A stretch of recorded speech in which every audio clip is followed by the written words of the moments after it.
Welcome to Rapid Fire Childhood Trauma Part 5. If you're looking for the other parts, they are posted to the comments section of the index video I pinned to my profile page. I believe this is the 12th video I've made so far, and they are all in order. This video is not as tough as the last one, but it's still hard. It describes another physical incident. Again, there were only 3 such instances. If childhood trauma is a theme that makes you feel sad, if it makes you feel too sad, then I strongly encourage you to watch something else. Okay, let's get started. I have 5 dads. When I imagine Dad 1 and Dad 5 seeing these videos, I feel really bad for them. Let me tell you, they are both the nicest and best of guys. They are excellent fathers in their own ways. But I know they will be pissed off.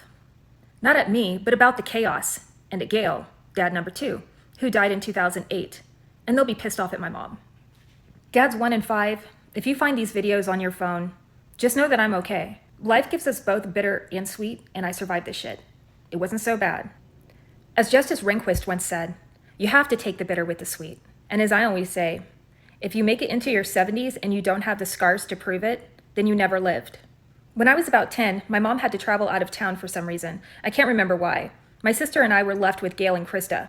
Krista, if you'll remember, was my 17-year-old stepsister. In retrospect, I think Gail had an idea of what was going to go down. As soon as my mom left town, I was in trouble for some minor infraction. Probably talking back or something stupid like that. But that meant restrictions.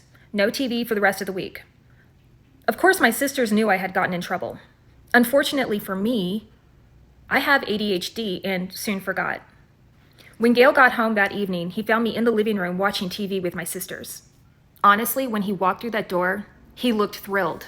As he walked through, he said, "Oh, you're in really big trouble now." He seemed happy about it. And that was confusing for me. I thought he was kidding.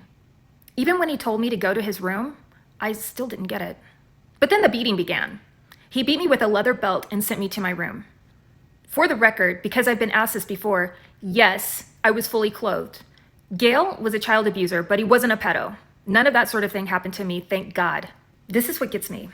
It's like he knew I wouldn't tell my mom because I would feel too ashamed about it. Like he'd planned this whole scenario and wanted to do it because he knew he would get away with it. And of course I didn't tell my mom because doing so would have highlighted how bad of a kid I was. Listen, if you're a kid struggling with something like this right now, it's not your fault. You are not the problem.